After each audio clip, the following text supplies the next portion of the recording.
responsabilidade aos seus servos, a nós, de fazermos a diferença aqui em Morada Nova. Nós olhamos ao nosso redor, vemos vidas se perdendo. Quando a gente vem vindo, a gente observa que tem bares, tem pessoas perambulando pelas ruas. Você vê um noticiário e as pessoas dizem que aqui é um ambiente que agora está violento. E o que nós temos fazendo? Nós estamos colhendo o que nós estamos plantando, irmão. Sabe o que nós temos plantado? Nada. E é por isso que não está nascendo nada. Nada. Ou talvez você esteja colocando uma semente podre, ou talvez você não esteja se dando o trabalho de regar o que você tem plantado. Eu quero tratar 3 coisas que nós precisamos saber sobre a decisão. O ato de decidir. Eu não quero me estender, então eu vou entrar aqui nessas histórias para que nós não venhamos perder tempo. Mas a primeira coisa que você precisa saber sobre uma decisão, sobre aquilo que você vai plantar, é o valor que uma decisão tem. Nós vivemos em um mundo, aqui no século XXI, onde nós não nos damos conta das coisas que nós decidimos. O mundo é tão corrido, irmãos. A gente vive, tem uma pesquisa aí que uma vez eu vi, que diz que, uma pesquisa norte-americana, que diz que em 5 anos, um indivíduo de hoje em dia, 5 anos da sua vida, você tem mais experiências do que 45 anos de uma pessoa que nasceu em 1800.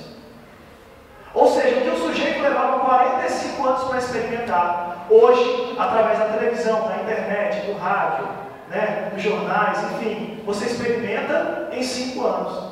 As mudanças tecnológicas que o sujeito via durante a vida, hoje você vê em 5 anos. Hoje, você tem um celular, é normal. Há 15 anos atrás, quem tinha um celular eram pessoas ricas. Agora está na moda do iPhone. Daqui a pouco, irmão, já não tem mais esse negócio, daqui a pouco é outra coisa. São aparelhos que têm tantos botões que a gente não sabe nem mexer, a verdade é essa. Mas a modernidade, ela vem como uma enxurrada, ela vem como uma avalanche. E ela faz a gente não prestar atenção no valor que tem as decisões. Na Bíblia, eu não vou ler o texto para a gente ganhar tempo, mas depois você confira lá em Gênesis 25. Conta a história de Jacó e de Esaú. 2 irmãos gêmeos. Aqui gêmeo, falou de gêmeo, tá fácil, né? Aqui não tem problema, falou de gêmeo, o pessoal entende. Tem 2 histórias de gêmeos aqui. E ainda são parentes, né? Que eu fiquei sabendo. Que bênção, tá vendo? Jacó e Esaú, gêmeos, irmãos, nasceram ligados ali por pouco espaço de tempo. Mas Esaú saiu primeiro. Esaú era o primogênito. E quando Esaú saiu primeiro, significa que Esaú teria direito à bênção da primogenitura. Mas o que era essa bênção da primogenitura na época? Hoje, a gente não tem muito esse conceito, mas para que os irmãos tenham uma ideia, ser o primogênito simbolizava algumas coisas especiais. Por exemplo, se tivessem 2 filhos e o pai morresse, a herança era dividida em 3 partes. 2 partes ficavam com o primogênito e uma parte com o que nasceu depois. Você nasceu primeiro? Você ia ganhar 2 partes. Você dançou. Você ia ganhar só uma. Porque essa era a lei. Ou seja, então a primeira vantagem de ser primogênito, financeira. A herança, aquilo que vai ficar para mim, isso tinha uma vantagem. Segunda vantagem, poder. Naquela época era muito comum as pessoas viverem em clãs.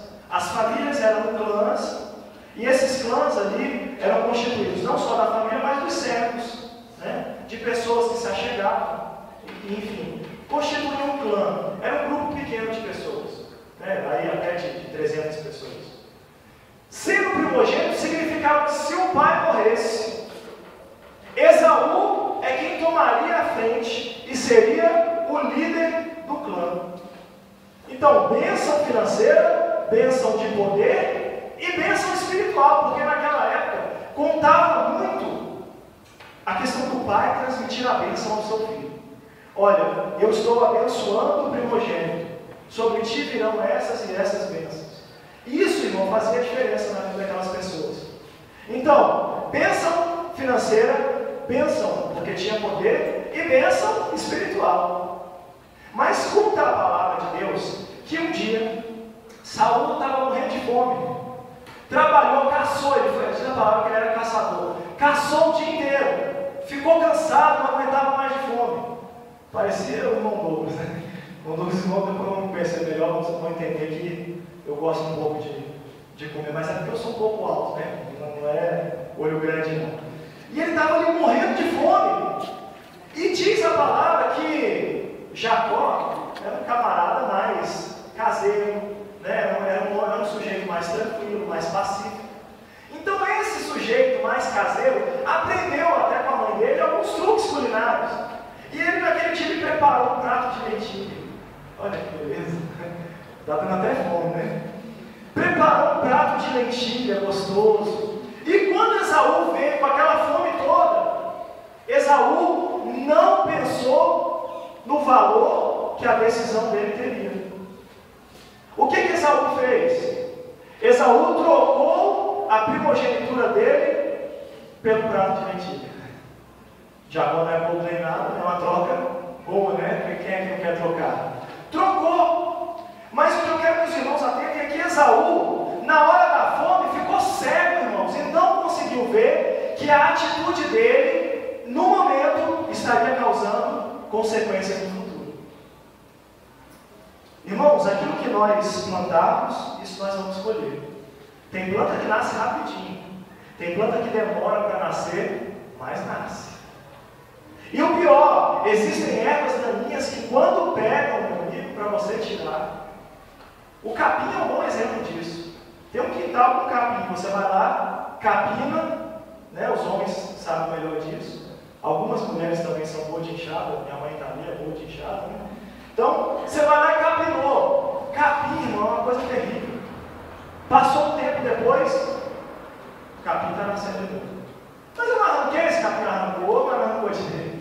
Tem planta que dá mais trabalho. Então, algumas coisas que você fizer hoje vai te dar muito trabalho no futuro. Irmão, mas eu não estou com Jesus? Jesus não vai fazer tudo por mim, não? Olha, irmão, muito cuidado com essa história, viu? Jesus ele vai te garantir a salvação. Mas ele é bem claro na palavra dele ao dizer que aquilo que você plantar, isso você vai colher. Então, você precisa tomar cuidado com as atitudes de agora. O jovem precisa tomar cuidado quando fala, não, eu vou ficar hoje com fulano, mas não olha da igreja, por que eu não posso ficar? Não, vou ficar. Você não sabe o que vai te acontecer mais na frente. Várias consequências podem ter ocasiões a você. Não, eu vou tomar uma atitude agora. Eu não gostei do que foi dito naquela igreja hoje. Eu não gostei que o irmão falou que o banco estava vazio. E eu também vou fazer, sabe o quê? Pois a partir de agora eu também não vou mais na igreja. Você toma essa atitude, eu vou mudar de igreja, mas está na moda, eu vou mudar de igreja.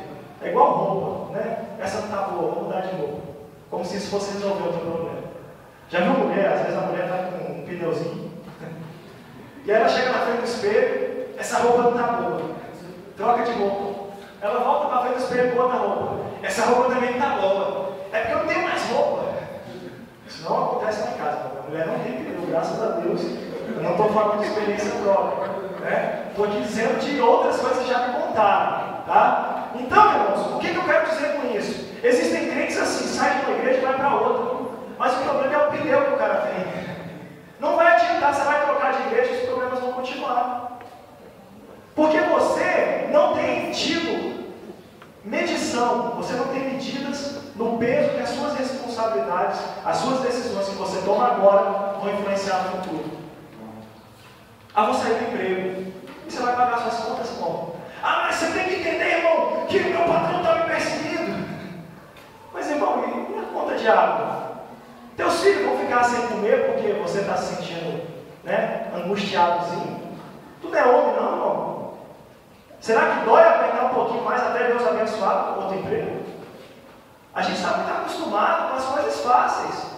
Tudo a gente quer resolver no impulso, como Esaú. Olha, eu estou com fome, me dá lentilha, eu troco o que tiver, eu troco minha primogenitura. E nesse mesmo patamar tem muito crente trocando a salvação. Tem muitas pessoas deixando de orar. Porque eu estou cansado. Porque hoje eu acordei atrasado, não deu tempo de orar antes de sair de casa. Não, eu não vou ler a Bíblia porque as minhas vistas estão ardendo. Irmão, há quanto tempo você não entra pelo teu quarto, fecha a porta e entra na presença de Deus. Pare e reflete. A palavra fala e nos convida a termos um relacionamento íntimo com Jesus Cristo. Há quanto tempo você não entra na presença de Deus? Há quanto tempo você não conversa com Deus? Aí, mano, eu orei hoje antes de começar o culto. Tudo bem, você falou com Deus, mas uma conversa é os dois conversando. Senão não tem quem aguente. Não tem quem aguente. Já viu quando chega uma pessoa no seu ouvido e começa a falar sem parar, sem parar, sem parar? Você não está vontade de cala a boca! Não estou aguentando você mais. Porque só um fala, não é conversa. E não é agradável. Há quanto tempo você não conversa com Deus? Sabe? Eu oro a Deus, eu espero que Ele me responda. Há quanto tempo você não abre o seu ouvido e diz, Deus, fala comigo. Ainda que seja no meu erro, me mostra onde eu estou errando, eu quero corrigir. Há quanto tempo você não busca essa intimidade? Existem crentes, volto a repetir, trocando a sua salvação por um prato de lentilha, trocando a sua salvação por um jogo de futebol, por uma novela, por uma música do mundo, trocando a sua salvação por uma fofoca e por tantas outras coisas, por um adultério. Existem pessoas se acostumando a tomar decisões erradas e não sabem mais decidir. Estão naquela onda do deixar a vida me levar. Uma vez eu fiz na igreja do Riacho Fundo, o pessoal ficou rindo, mas não é que é engraçado. É a realidade. Já viu água viva na praia? Água viva? Ela só fica assim, ó. Vem uma onda para cá e a água viva vai. E vem outra onda e a água viva vai junto com a onda. Porque a água viva não tem força para reagir. Deus não quer crentes águas vivas. Deus quer um crente compromissado. Deus quer um crente que vive o Evangelho 24 horas por dia. É para isso que Deus te chamou. Você não está aqui sentado por acaso. Talvez você ache que você veio aqui hoje porque a reportagem estava boa. Você acha que você está aqui hoje porque fulano te trouxe. Você está aqui hoje porque você se acostumou com a igreja. Mas eu quero te dizer que o verdadeiro motivo é porque Deus te trouxe aqui. Porque Ele tem plano e projeto na tua vida. E Ele quer te usar para transformar o mundo. Irmãos, o livro de Atos dos Apóstolos relata um episódio muito curioso. 500 pessoas, cerca de 500 pessoas estavam no monte, quando Jesus é assunto ao céu. E Jesus Cristo dá uma instrução, olha, vocês vão para Jerusalém, permanecem em oração até a descida do Espírito Santo. Aquelas pessoas vão para Jerusalém? Nem todas. Somente 120 permanecem unidos em oração. Os outros 380 vai saber o que aconteceu. Mas aqueles 120 homens e mulheres mudaram a história da humanidade. 120, irmão. 120 pessoas. Evangelizaram a tal modo, viveram o Evangelho de tal modo que hoje, praticamente todo mundo já ouviu falar de Jesus Cristo. São poucas as partes do mundo que o Evangelho ainda não entrou de fato. Que as pessoas nunca ouviram falar de Jesus. A maior parte do globo terrestre sabe da existência de Jesus. E isso começou com aqueles 120 homens e mulheres. Talvez você ache esse grupo pequeno. Mas Deus quer mudar a história dessa cidade através da tua vida. Deus quer mudar a história desse local através de você. Porque se Ele quisesse usar outra pessoa, Ele tinha trazido outra pessoa. É você quem está aqui e é com você que Deus está falando. Decida decidir. Segunda questão aqui, só para a gente caminhar e poder encerrar, é preciso ter coragem para decidir. A palavra de Deus conta a história de Davi, depois eu vou conferir 1 Samuel 17. Davi, um jovem ainda, franzino, fraquinho, ele vê uma cena que despertou a coragem nele. Diz a palavra que Golias, um homem de quase 3 metros de altura, ele desafiava o povo de Israel. Ele andava na frente do exército e dizia, para que 2 exércitos têm que guerrear? Basta que vocês mandem um de vocês e eu vou lutar também sozinho. Aquele que vencer a peleja, esse vai ser o representante da vitória do exército. E conta a palavra que os homens de Israel, eles tremiam de medo. Eles se apavoravam com a imagem daquele homem. Mas a Bíblia também conta que Davi teve coragem de decidir. enfrentar Golias. Talvez você se pergunte o seguinte: irmão, mas eu vejo Davi, que Davi, ele sabia que ia ganhar, e ele partiu para cima do gigante, ele não teve medo. Né? Muitas pessoas pensam assim. Eu prefiro pensar que Davi, ele confiava em Deus, tinha fé, tinha certeza que Deus daria a vitória, e que ele soube controlar o medo dele.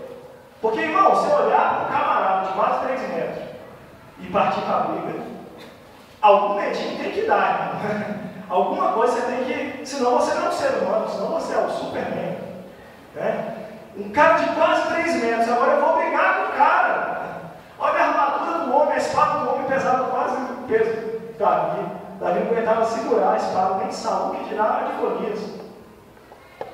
Irmãos, apesar de sentir o medo em algumas situações, o servo de Deus, ele precisa ter coragem. E ter coragem não é ausência de medo. Coragem é a coragem de enfrentar o perigo. Isso é coragem. Aí eu não tenho medo de nada. Né? Você não é corajoso, você é mentiroso, irmão. Você tem medo. Você só não quer admitir. Né? Eu não tenho medo, tem medo. Agora, a coragem, ela leva você a enfrentar o seu medo, a controlar o seu medo e reagir. Davi teve coragem para tomar uma decisão. Isso não pode continuar assim. O exército de Deus não pode mais ser afrontado por esse circunciso. Então eu vou lutar contra ele. Davi teve a coragem e decidiu ir para a luta. Deus está convidando essa igreja, irmão. Não sei se os irmãos estão ouvindo o que o Espírito Santo está falando. Deus está convidando os irmãos a ir para a luta, irmão. Que luta é essa? A nossa luta não é contra a carne nem contra o sangue. A nossa luta é contra o diabo que tem tentado aí ceifar vidas aí por fora. Quantos amigos e parentes seus nesse momento poderiam estar aos pés de Jesus e não estão, porque você não teve coragem de enfrentar essa luta?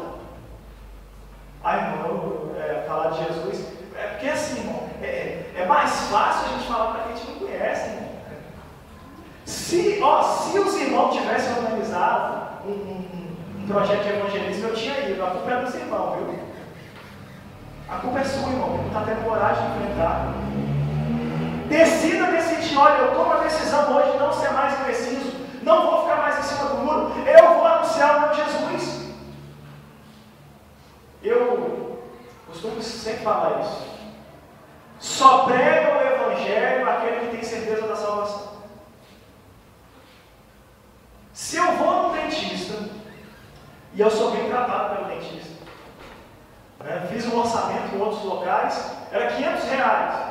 Cheguei no dentista e o dentista fez para mim por 300. Opa, é mais barato. O consultório é mais bem equipado. O dentista tem mais certificados, é um cara mais preparado.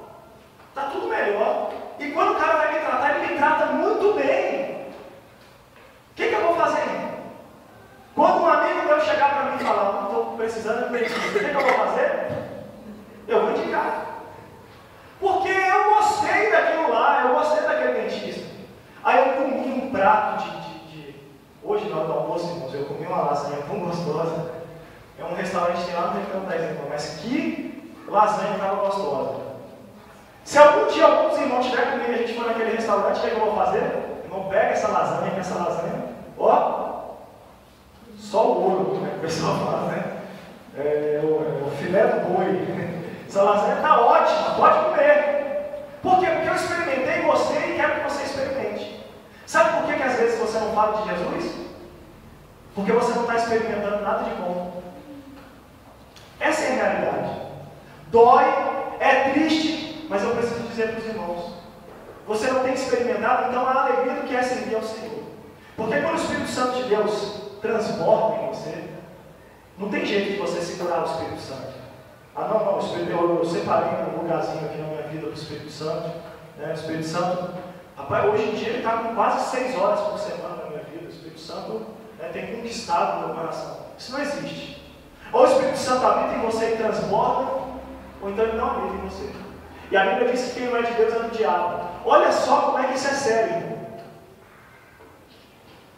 Se o Espírito Santo de Deus habita em você, você precisa transbordar esse Espírito Santo. E você transbordando o Espírito Santo de Deus, vai contagiar outras pessoas. Quando o leite transborda do bule, da leiteira, bule é para café, né? Quando o leite transborda da leiteira, ele atinge o fogão. Ele atinge a boca do fogão, a grade, o chão, se você deixar. Ele sai, ele está transbordando, irmão. Está transbordando. O Espírito Santo de Deus está transbordando na sua vida, tem que atingir outras pessoas. Começa pelo fogão. Esposo, filhos. Né? E vai se estendendo. Terceira coisa que a gente fecha. Não seja inconsequente nas decisões. Irmão, a Bíblia conta aí da história de Davi. Mais à frente na sua vida, ele já era rei, estava ali no seu palácio. A Bíblia fala que todos os reis costumavam sair à peleja, mas diz a Bíblia que Davi não foi para a peleja. Todos os reis costumavam, isso era o costume do rei, eu vou. E aí vai uma dica para o líder, viu? O líder, se quiser que o liderado faça realmente o que ele está falando, você precisa ir junto, irmão. Sabe aquele camarada, vai lá e faz, né? Aí o cara vai cuidar do louvor, né? Só dando um exemplo, gente, eu não conheço nenhum louvor daqui, pelo amor de Deus. Mas está aqui, ó, cuidando do louvor. Olha, vai ser o seguinte, a partir de hoje vai ter ensaio todo dia e eu quero vocês ensaiando. Mas cadê o líder? Não, eu não preciso de ensaio, eu sou o líder, é vocês que vão ensaiar. Saiba que o seu ministério vai ruir e os seus liderados não vão te respeitar. Aí eu cuido das mulheres, né? Minha irmã, se você não estiver dando o exemplo para as outras mulheres, nada disso vai servir. E Davi, em vez de ir para a peleja, ele largou de mão, não foi, mandou os outros irem, e aí ficou de bobeira. O primeiro erro dele foi esse, né? Devia ter ido para a luta e não foi, como ele fazia quando era mais novo. Quem sabe essa igreja, quando era mais nova, ia para a peleja. Quem sabe essa igreja em algum momento fez como Davi, começou a transferir responsabilidades e achar que pode ficar no palácio. Lá do palácio, conta a palavra que Davi viu uma mulher, com certeza devia ser a mulher, né? Muito bonita. E ele, quando olhou aquela mulher, ele desejou aquela mulher. E um erro chama o outro, irmão. Não pense você que o pecado fica sozinho, o pecado chama o outro. Você mente uma vez, daqui a pouco você tem que mentir de novo para cobertar aquela mentira. Daqui a pouco você está, né, fazendo uma maldade para outra pessoa para cobertar as duas mentiras. E quando você vê uma bola de neve, não pense que o pecado fica sozinho. O pecado chama o outro. E aí Davi começou essa bola de neve. Mandou trazer a mulher. Tomou a mulher para si. Se deitou com aquela mulher. O pior, ela ficou grávida. Quando ela ficou grávida, Davi pensou em ser desonesto com o marido da mulher. Pensou em mentir. Olha só o pensamento dele. Manda trazer o marido dela. Ele vai se deitar com ela e vai pensar com a filha dele. Resolvido o problema. Vou ficar tranquilo aqui na minha. Só que quando mandou chamar, Urias não quis se deitar com mais serva. Urias falou, não, meus companheiros estão lá na peleja. Parece que era ele que merecia ser o rei, né? Meus companheiros estão lá lutando, eu não vou lutar. Eu vou ficar aqui, ó, vou dormir aqui na porta aqui. Não vou me deitar com minha esposa. Aí Davi teve outra ideia. Vou embebedar ele. Quem sabe bêbado, esse homem vai ficar com a mulher dele e vai poder, assim, assumir essa paternidade. Só que aquele homem, novamente, não se deitou com a sua mulher. Aí Davi, mais um pecado chamando o outro, mandou colocar aquele homem na frente de batalha, para que aquele homem morresse de propósito. E aquele homem morreu de fato. Só que quando aquele homem morreu, irmãos, não constituía que Davi estava conseguindo apaziguar a situação ou que estava vencendo aquele problema. Muito pelo contrário, Davi, ele estava procurando coisas ali na vida dele que só estavam gerando consequências futuras. Davi estava plantando, mas ele não sabia que ainda ia chegar o tempo dele colher. Diz a palavra de Deus, lá em 2 Samuel, capítulo 12, versículo 12 ao 14, diz o seguinte: porque tu fizeste oculto, mas eu farei isso perante todo Israel e perante o sol. Então Davi disse a Natã: pequei contra o Senhor, disse Natã a Davi, também o Senhor te perdoou o teu pecado, não morrerás. Mas posto que com isso desse motivo a que blasfemassem os inimigos do Senhor, também o filho que te nasceu morrerá. Olha a consequência dele. Davi agora vai ver a morte de um filho por consequência de algo que ele plantou lá atrás. Irmão, mas que Deus é esse que permitiu o filho morrer? O filho não tinha culpa. Você não tinha culpa, irmão. Glória a Deus, né? O Senhor está com ele. Você não tinha culpa. Eu creio em Deus que salva. Agora Davi tinha culpa e estava pagando pelo seu erro. Irmão, você está dizendo que Deus castiga? Não. Eu estou dizendo que Deus permite que as consequências do pecado recaiam sobre a tua vida. Existem pessoas casadas que acham que podem ter um relacionamento extraconjugal, né? Vem uma gravidez lá fora, você se explica como? Perde a sua família a troco de quê? De uma noite? Uma noite vale mais do que a tua família. Existem jovens que vão para a festa e perdem a cabeça. Ah, não, hoje eu vou transar. E aquela transa vai representar, talvez, uma doença sexualmente transmissível, vai representar, talvez, o perigo de morte, porque aí o rapaz, eu sou bonito, fiquei com a menina mais bonita da festa, mas o namorado dela está sabendo. E ele vai vir atrás de você. As consequências, Deus permite. Deus não é um Deus que fica castigando. Tira aquela imagem de Deus com o chinelo na mão correndo atrás de você, né? Vem cá que eu vou te pegar! Não, Deus perdoa, irmão. Só que Deus, a consequência não tem jeito. O menino quer botar a mão na tomada. Deus perdoa por você colocar o dedo na tomada, mas o choque você vai levar. Aquilo que nós plantarmos, isso também nós vamos ceifar.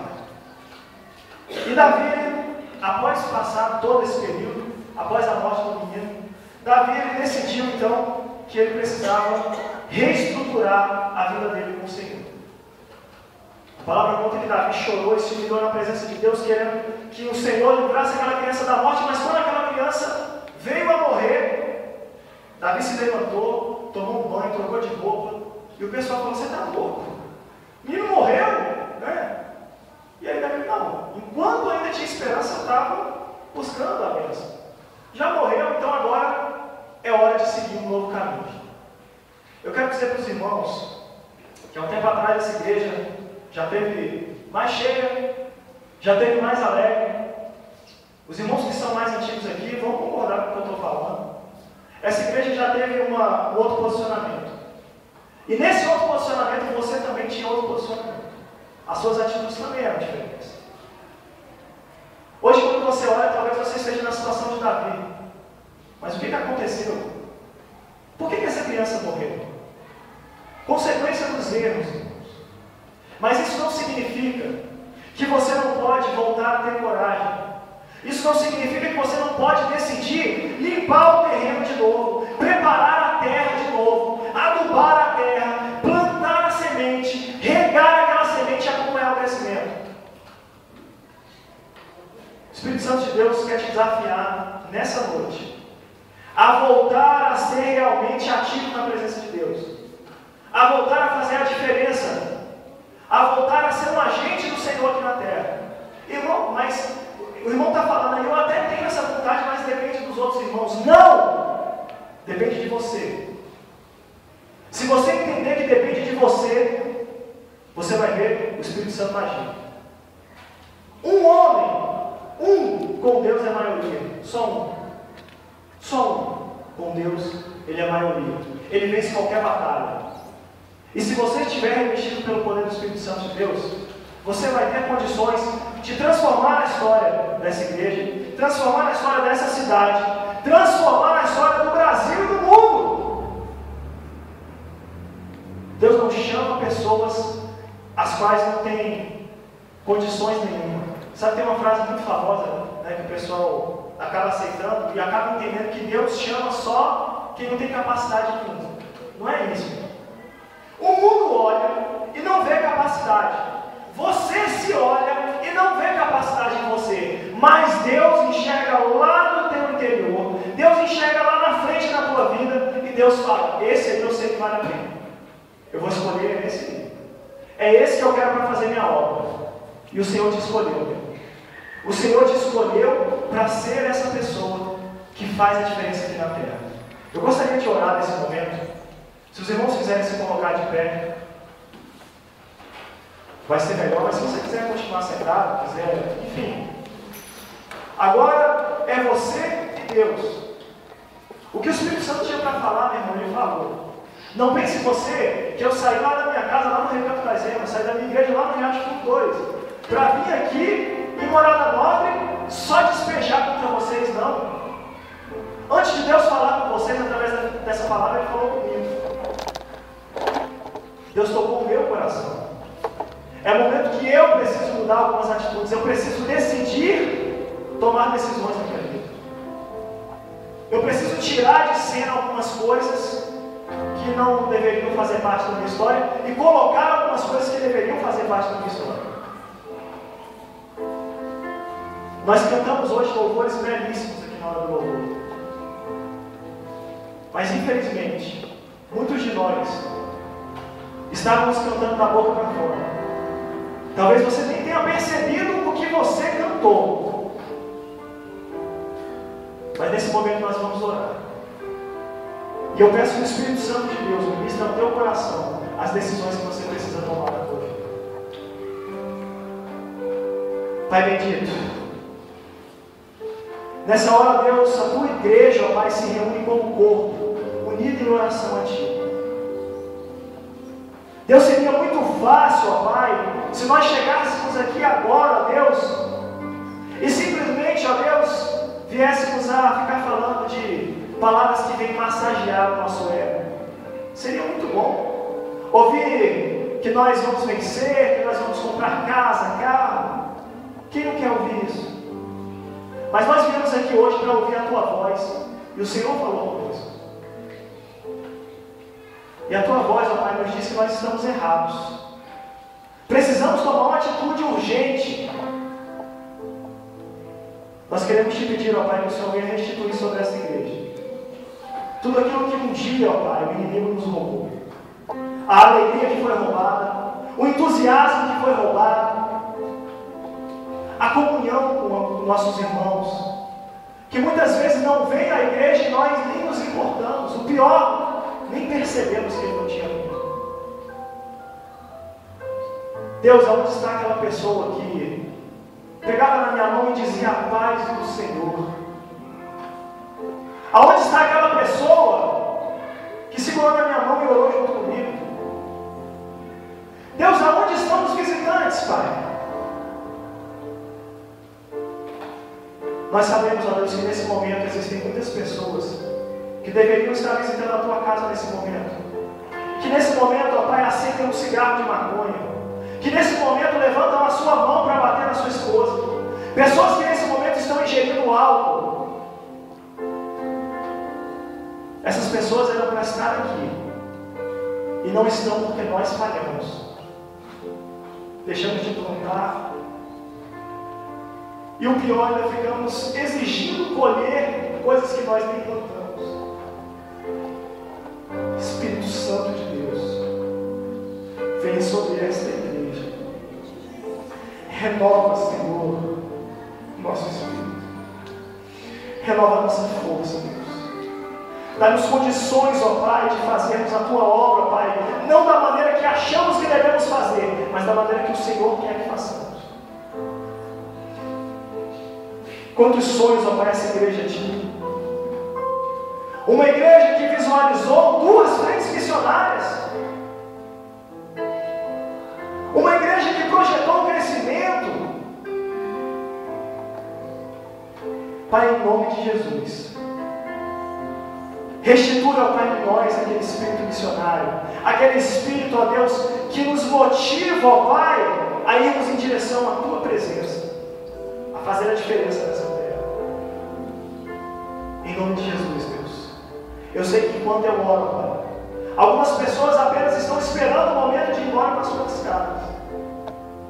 Eu te peço por essas pessoas, Deus, toca essas vidas.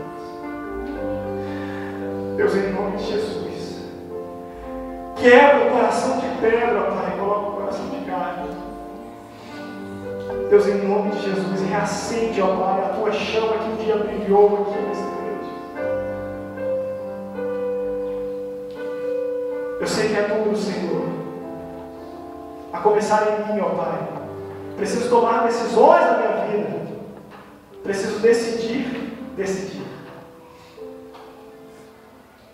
A começar em mim, nos ensina, ó Pai, a tomarmos decisões pautadas na tua palavra. Tudo aquilo, ó Pai, que a tua palavra nos instrui, que nós venhamos estar prontos para tomar essas decisões. E a rejeitar tudo aquilo, ó Pai, que o diabo nos oferece. Não queremos ficar como Davi, acomodados aqui no palácio, olhando lá para fora, correndo risco de ver coisas que nos atraiam lá fora e que nos chamem ao pecado. Queremos, ó Deus, ir para frente da batalha. Dá-nos, Senhor Jesus, a coragem que Davi teve quando enfrentou Golias.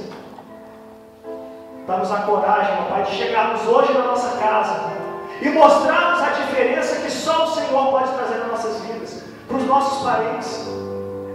Dá-nos a coragem de chegar amanhã no nosso serviço, na nossa escola, e falar de Jesus. Dá-nos a coragem, ó Deus, de cumprimentarmos o nosso vizinho, falarmos do Senhor. Dá-nos coragem, ó Pai, de orar por aquelas pessoas que precisam de Ti, aonde quer que estejamos. Dá-nos coragem, Deus, como o Senhor concedeu aqueles 120 homens e mulheres no dia de Pentecoste. Porque, Deus, em nome de Jesus, nós sabemos, ó Pai, que se o Senhor estiver conosco, ninguém poderá ser contra nós. Vem sobre a primeira igreja batista de Morada Nova, Senhor.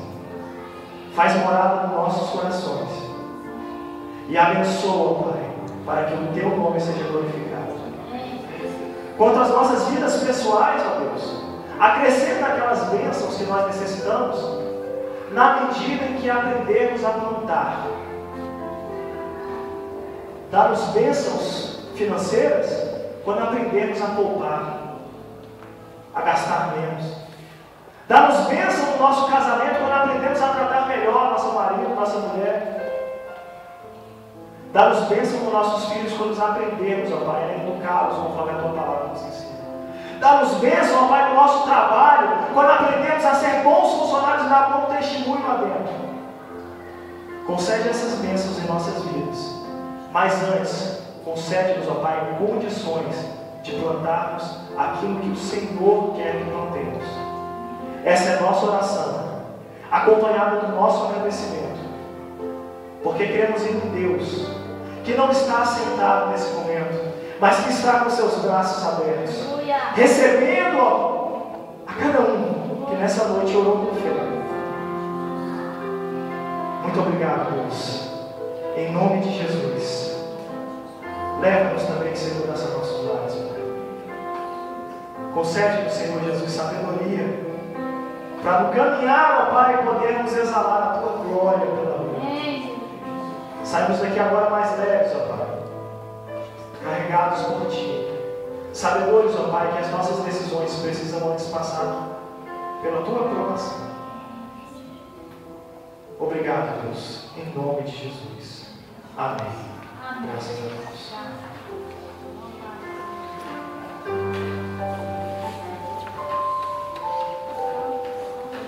Já estamos encerrando o culto desta noite. Nós vamos encerrar orando, cantando a oração. O hino 171 do cantor cristão é a nossa oração diante da mensagem que acabamos de ouvir. Já vai estar na transparência e vamos cantar. É um hino que muitas das vezes nós não cantamos porque, como diz o pregador, nem sempre a gente quer ouvir o que Deus quer falar para nós. Nós até dizemos que queremos ouvir Deus, mas quando Deus fala ao nosso coração, fala de um modo onde cobra da gente aquilo que Ele colocou na nossa vida.